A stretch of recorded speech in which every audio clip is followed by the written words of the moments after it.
Hi, everybody, and welcome to episode 6 of the Shine Sparkers podcast. My name is Amanda Van Heil. I'll be your host today. And who do we have joining me? Hey there, I'm Darren. I'm the creative director of Shine Sparkers. Hi, I'm Roy. I'm the deputy director of Shine Sparkers. Today we have a very special guest with us, Eric Peabody. You may know him from the Harmony of a Hunter album that came out in 2010. He is a wonderful musician, known for some of the music that he worked on for the album. A lot of it's Metroid. Well, all of it is Metroid because it's Harmony of a Hunter.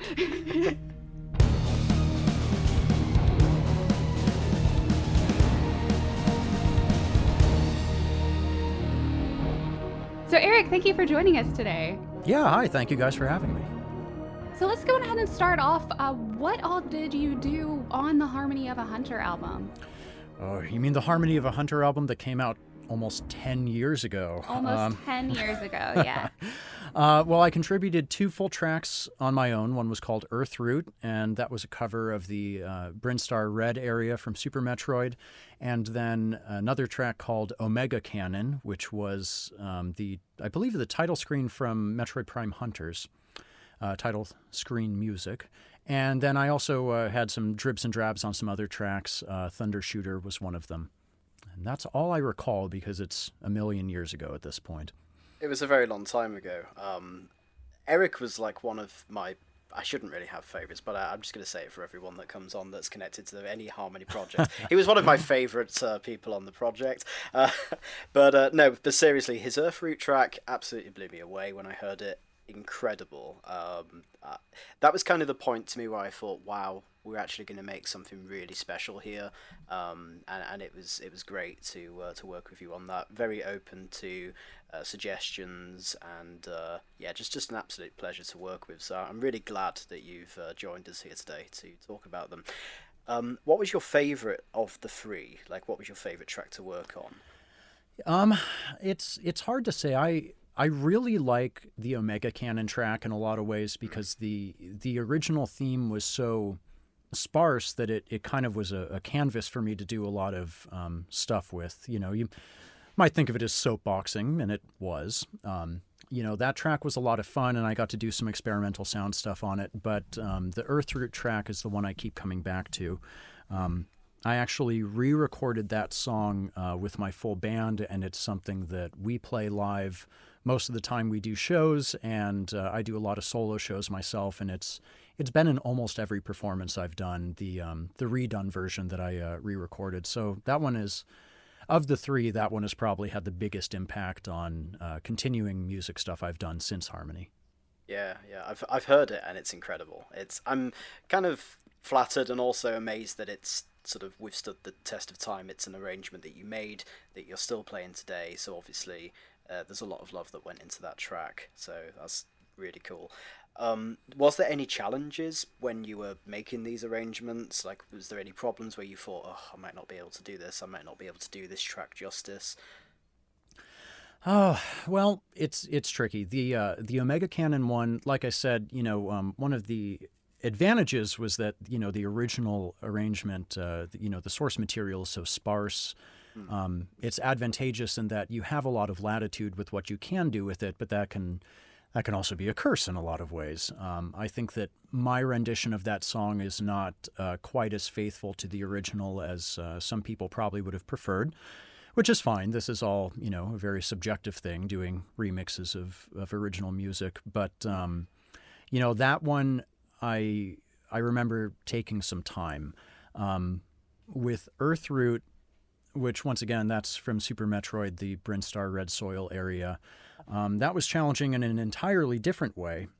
The original source is very memorable and provides a great template that lends itself well to the type of music I do, which is hard rock and heavy metal. But that particular song, as well as pretty much every other song from Metroid and Super Metroid, approaching it as a metal guitarist, right out the gate, you're running up against an obstacle, and that obstacle is Grant Henry and Metroid Metal, in a good way, because in a very good way. Yeah, he has arranged almost those entire soundtracks, if not those entire soundtracks, and has done an amazing job on every arrangement he's done. So Absolutely. yeah, you're not only right out the gate, you have someone that's already done what you're trying to do and has probably done it better than you can do, but you need to find a way to, find your own voice, not just in terms of the original source material, but, this other arrangement that, by the point that I did Earthroot, I had listened to Grant's arrangement of that song, dozens and dozens of times. So, they both were tricky in their own ways. Ultimately, I'm very happy with how they both turned out. My role in Thunder Shooter was much more minimal, so that was not as much my arrangement, and I, can't really speak to how difficult or not that was because I was, just kind of a guest spot on that one. Sure. Yeah. Yeah. But in terms of Thunder Shooter, that was a track that I was going to go on next because you collaborated with a musician called Chernobog, and at the time, I think, I'm not entirely sure, it was a long time ago, but I think there was a few problems with it. I think he struggled in a certain area of it, and you came along and you were like, yep, I'm going to help this guy, we're going to make a track together, this is going to work, and you came in and did your part for that, so that was great. That was another example of of you being really really easy to work with, and really happy to just get stuck in and make it work no matter what.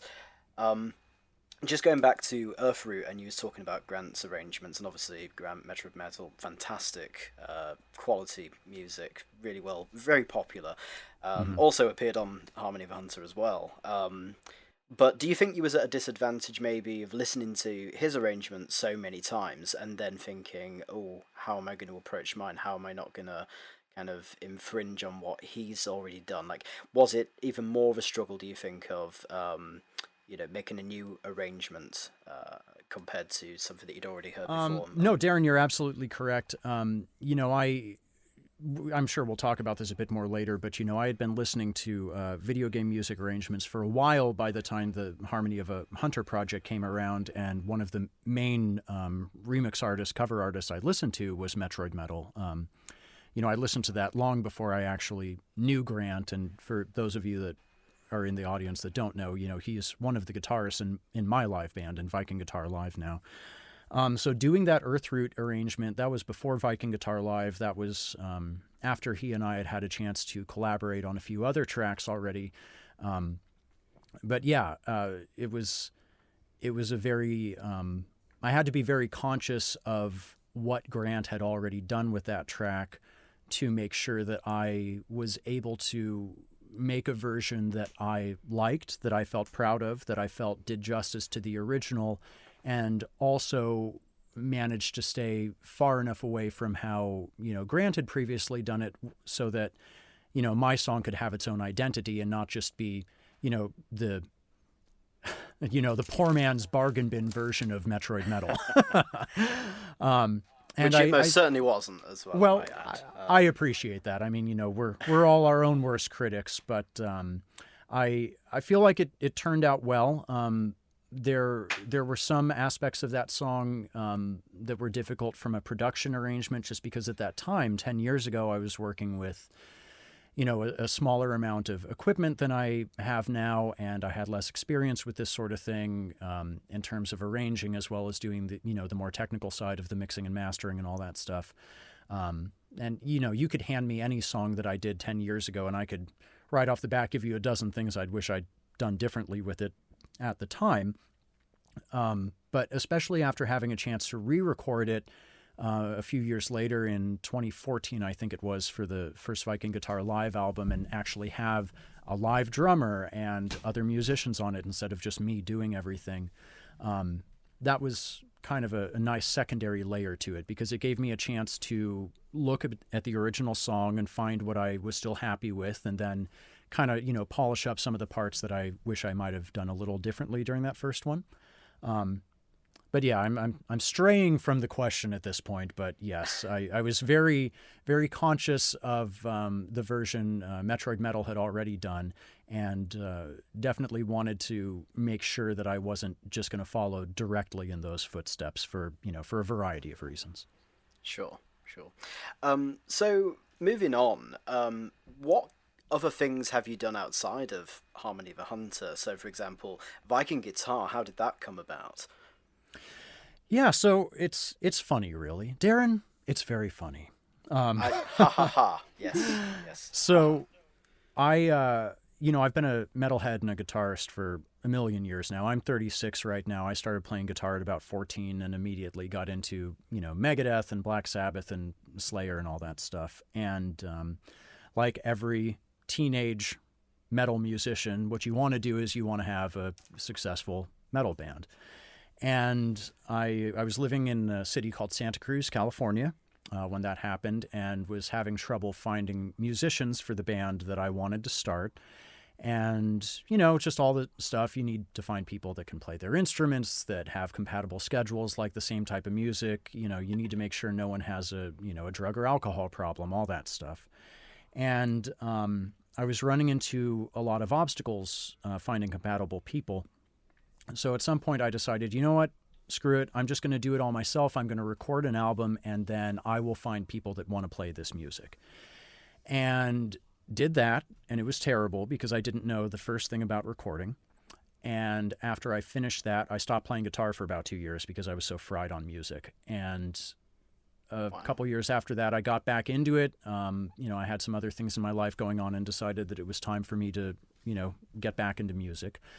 But I was rusty. I didn't remember how to record. I, hadn't picked up a guitar in 2 years, so I, took one out of the case and strummed it a bit and said, wow, I sound absolutely terrible.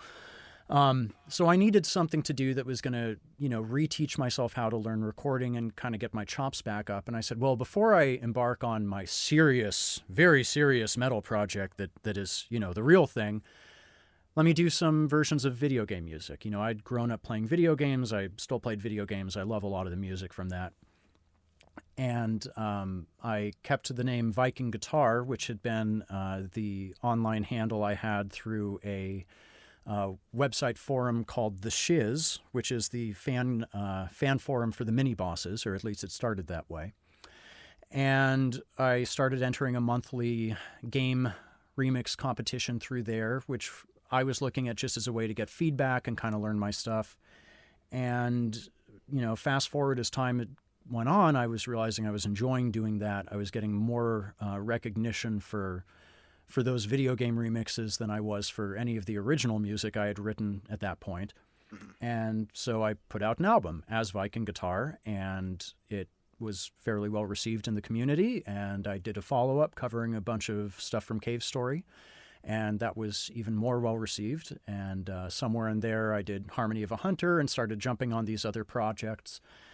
And then I went to my first MagFest in 2000 something, 14, 15, somewhere in there, and enjoyed, integrating more into the game music community. And right around that time is when Viking Guitar Live happened, and I was lucky enough to get a lot of people that I wanted to be part of that. And, we're spread across the United States, so we don't have too many opportunities to play live unless we're all at a convention. But, we've put out 2 albums as Viking Guitar Live. We might be working on another EP right now that might be aiming to come out at the end of the summer or early fall. I can't confirm that, but we might be. Okay, interesting. Yeah. And so through all that, I just learned more and more about recording and audio production and started doing more and more stuff with it. And now, primarily what I do is I do mixing and mastering for other bands. I do voiceover for a lot of things. Audio has turned into one of the driving things in my life, and none of that would have happened if I hadn't, decided at some point that I, needed to get better at guitar, so I might as well learn how to play some Castlevania and Mega Man stuff. Yeah. Yeah. So very self-motivated individual then, by the sounds of it. Even from a young age. That's fair. We're all our own worst critics, so I always feel like I should be doing more or practicing more, all that stuff. But yeah, it's all been kind of at my own behest. Excellent. Really cool. One last question on that. If you was to go back and speak to your 14-year-old self, and what sort of advice would you give him based on what you know now compared to then? We're just talking about music, right? Just music. Yeah, yeah. Okay. Unless you got something else you want to talk about, yeah. No, I'm just remembering every awkward encounter I had in my teens and how I could have avoided them. Oh, right. Well, we're quite limited on time, so maybe we should just keep it to the music. We can talk yeah, about I the would, other struggles in a follow-up episode if this gets Yes. 500 likes on Twitter. The 6-hour director's cut. As far as music goes, and, this probably applies to anyone that might be listening to this that's just getting started, whether you're, 14 or 8 or 30 or whatever, but do it because you enjoy it, and it's important to stay motivated, and it's important to put in the time to get better at it, but ultimately the only person you need to please with this is yourself. And enjoy what you enjoy. Don't worry about what everyone else is doing. Trends are always going to change, and you don't need to follow whatever might be happening at the time or feel like you need to. Success will come to you if you stay with it and if you are doing it for the right reasons. So I do have one question. What is, because I know you mentioned like you started playing guitar when you were 14. What is your background like as a musician? Was that your first instrument, or did you do like other things like school band or anything like that? That was pretty much my first experience with it. I, Cool. grew up in a family that was very much enjoyed music, but we didn't have anyone actively playing instruments around me. My mom had history playing piano and violin, but, had stopped long before I was born. But, I got into, in 8th grade, I had a friend that lent me a cassette tape of the live Black Sabbath album with Dio called Live Evil. And I listened to that and I said, oh, this is what I've been missing. So I decided I wanted to play metal and saved up some money and bought a really, really, really terrible used electric guitar that I still have, and just started practicing. And I was lucky enough to live in a very small town in the mountains outside of Santa Cruz, and we didn't have cable TV. And so I started practicing about 6 to 8 hours a day in the summer, and started to see some progress with that, and then just went from there. That's really cool. Like them. Now, Eric, are there any other non-Metroid projects you'd like to share with us? Sure. So right now I'm in the middle of working on arrangements for a new solo Viking guitar album called Dead Horse, and this was something that I crowdfunded late last year, early this year. And the concept is that I had a bunch of people that were interested vote on what they thought the most frequently covered video game songs are from the, roughly the 8-bit, 16-bit era. So aiming for the end of the year, I'm going to be putting that out, and it's going to have covers of songs you've heard a million times already, stuff like, DuckTales Moon and Yes! Wily's Castle for Mega Man 2, all that stuff where you can't turn around without finding another cover of it. So I figured there aren't enough. We need more. So I'm doing that. And on top of that, I'll just admit it. I wasn't being coy about the Viking Guitar Live album. We are doing it, by God. We have a new recording coming out towards the end of this summer or early fall. We're still finalizing a track list, but we have started working on arrangements for that. Outside of that, I'm always doing mixing and mastering work. And if any of you listening have a band and you have recordings that you want to sound better, you can always hit me up. We can talk about that. And what I've also been doing lately is a lot of voice work, just, various little things. The main thing going on right now is there is a horror story narration competition called Chilling Tales for Dark Nights. And I have been submitting narrations to that and have been fortunate enough to progress to, I think the semifinal round is going on right now. That should hopefully be finalizing soon. So if you want to search YouTube for that, you can find me doing something that is about as far from video game music as you can imagine. And outside of that, I'm replaying Grand Theft Auto San Andreas because I'm desperate for normalcy and we're living in a strange world and I needed to play a game that I've put 1 million hours into. I was about to say, if you're looking for normalcy in San Andreas, like if that's an emulation of normal life for you, then I question, what you're really doing. My life choices. Yeah. Well, it's funny. It's kind of a comfort game for me just because it's a game I played a bunch when it came out. But the other thing is I currently live in Rochester, New York, and I'm going to be here for the foreseeable future. But I relocated here after living in California for the vast majority of my life, in the Bay Area of California, and I miss it. I miss the weather. I miss the food. I miss a lot of the stuff out there. And San Andreas is obviously an exaggeration of certain aspects of California. But in terms of the topography and the way that the lighting looks and all that stuff, they really nailed the vibe of just driving around through the coastline. And so part of it is, that it's early May and it was still snowing here in Rochester this past weekend, and I'm kind of missing the beach. So there is some real life comfort to be had from it, just not in terms of the actions of the characters involved.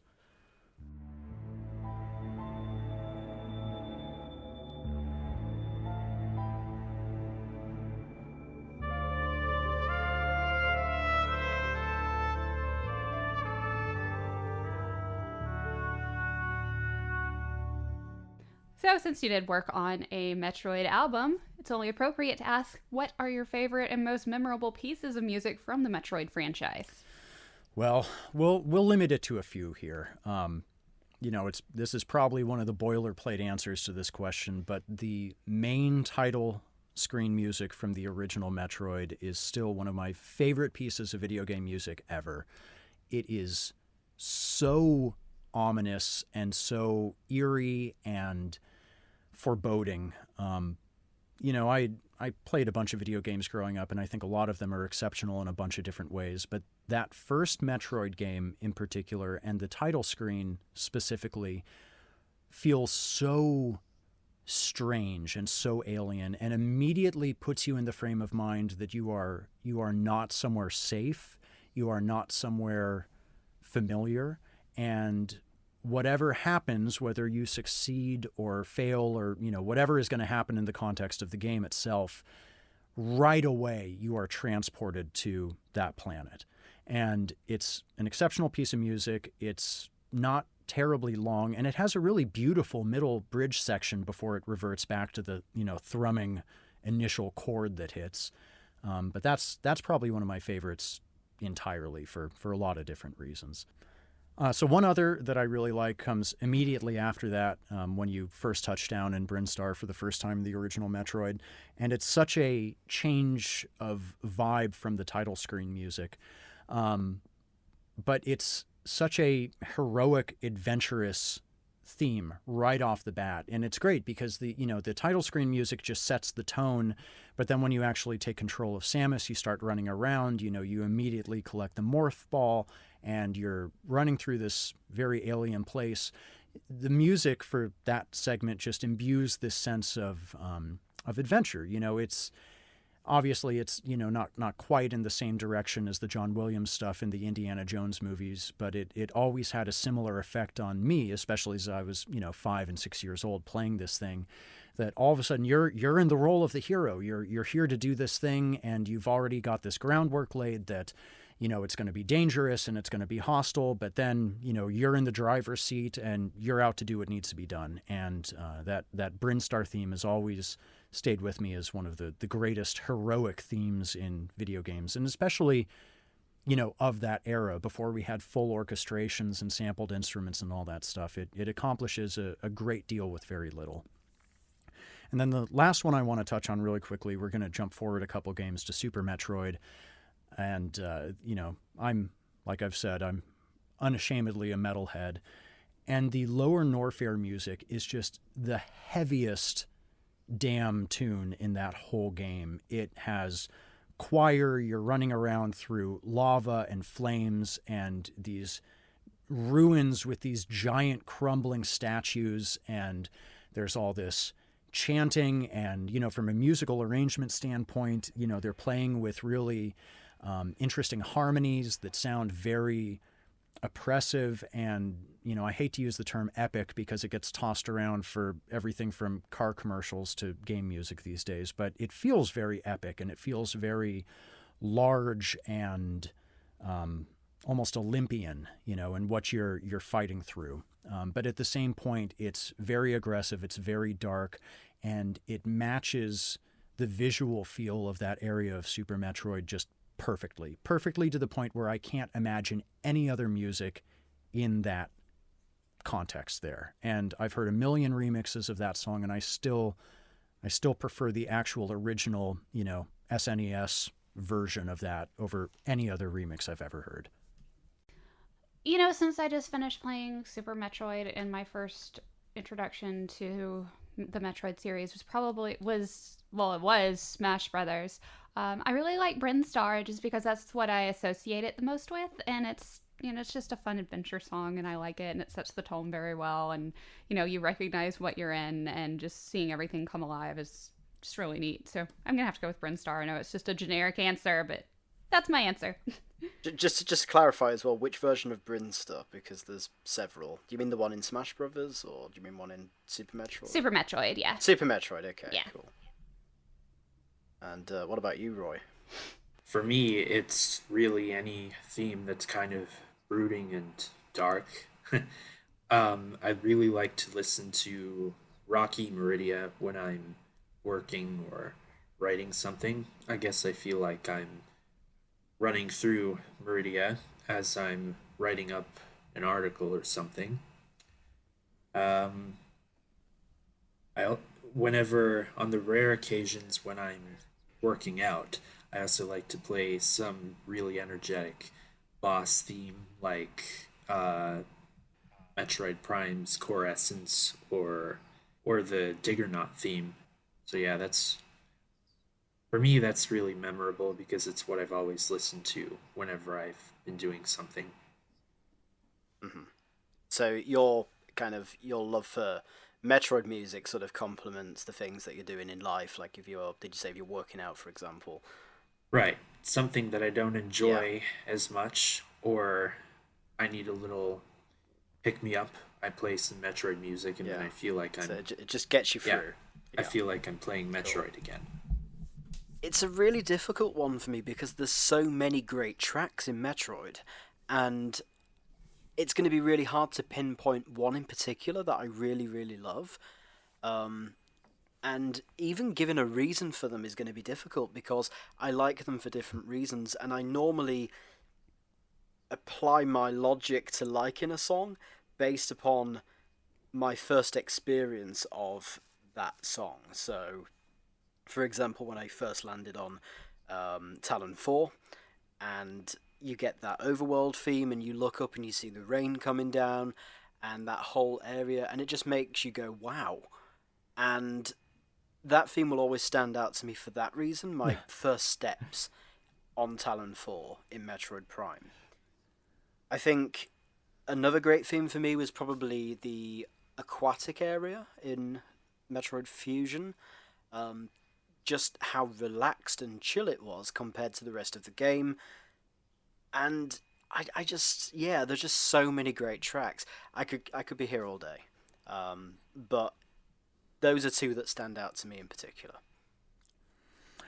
The other, just to touch on Lower Norfair a bit more, it's not just that it fits the area so well, but, the whole game they've built up Ridley as, not the final boss, but the one that you have the strongest personal connection with.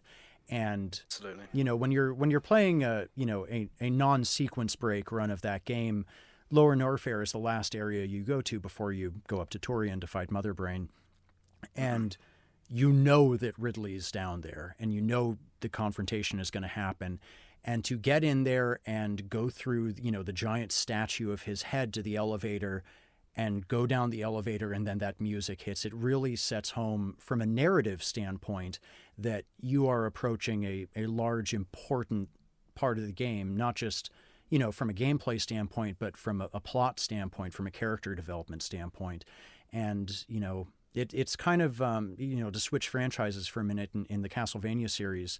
In Super Castlevania 4, you fight the final 3 bosses, and then you get to the stairwell that leads up to where you fight Dracula, and it starts playing the original title screen music again. And it's a way to kind of bring you back full circle and introduce, music as a storytelling device instead of just something that augments the mood of a place, you know. And similar thing happens in Lower Norfair. You hear that, and all of a sudden, you know it's real. You know it's serious. This is getting to the end game. Okay, well, Eric, thank you so much for joining us. Where can people find you if they want to see or listen to more of your music or want to find you on social media? Can you go ahead and plug all your info there? Yes, I'd love to. And, you know, first, thank you all for having me here. This has been great, and I really appreciate it. And It's been a pleasure to have you. Yeah, we're Thank so you happy very to have much you. for joining us. it has been a pleasure to have me here. Thank you. Absolutely. Okay, you can get out now. But yes, you can find all of my stuff pretty much anywhere online. If you go to either, you know, Facebook or Twitter or YouTube, look up Viking Guitar. You can find all of my music there, as well as, you know, tutorials on home recording. I'm at vikingguitar.bandcamp.com. All of my music right now during this whole social distancing thing is set to name your price. So if you're looking for something to do to keep yourself a bit more sane while you're stuck at home, you know, just staring at the wall and rewatching Rick and Morty for the 8th time, you know, go download that music for free. If you want to kick a few bucks my way, I'm not going to say no, but do whatever you like. And outside of that, just, you know, hit up your local video game music festivals, whether it's MagFest or PAX or, you know, VGMCon or anything. Let them know that you love Viking guitar music. You'd love to see him play live there. And then with a little bit of luck, I'll be out in your neck of the woods sometime soon and we can do a show together. Sounds cool to me. Well, thank you all for joining us for the 6th episode of the Shine Sparkers podcast. My name is Amanda Van Heil. You can find us at shinesparkers.net, and we'll see you next mission. See you next mission. See you next mission. See you next mission, and keep the world metal.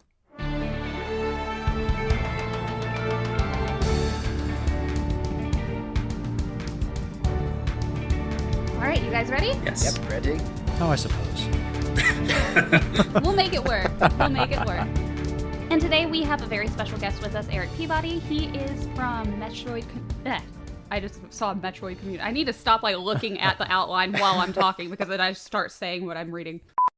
What's Anyone hear me? I'm not hearing I Amanda can. or anyone. Okay. I can hear you. I can hear you too. Yeah, and I can hear you. If anyone is there, I can't hear you. I'm going Yeah. to maybe do that question again at some point. I kind of rambled on too much there. But yeah, I'll fit that in later on. It's like just answer the question and we'll go from there. Yeah. Just answer the question. Really I answer didn't know the this was question. going to be an interrogation. I'm sorry. Is that a yes or No. no? Yes. One or syllable. no. Spotlight So you on admit as it. well. You admit Yes. it. I admit it all. I've been living in Grant's shadow for years. Oh, no. Ladies and gentlemen, we have a confession. Okay, well, Eric, thank you so much for joining us. Where can people find you if they want to see or listen to more of your music or want to find you on social media? Can you go ahead and plug all your info there? Yeah, I'd be happy to. And I'm sorry, we need to cut that. I had Pepsi stuck in my throat. So Now that's a blooper. we will scrub back about 10 seconds.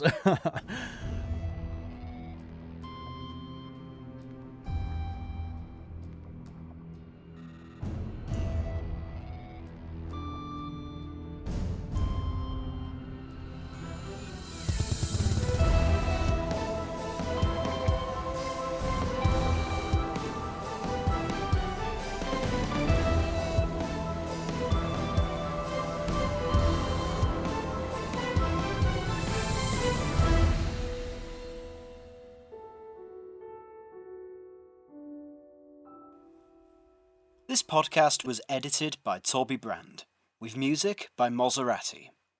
If you enjoyed what you heard, please consider following our social media pages on Twitter, Facebook, and Instagram.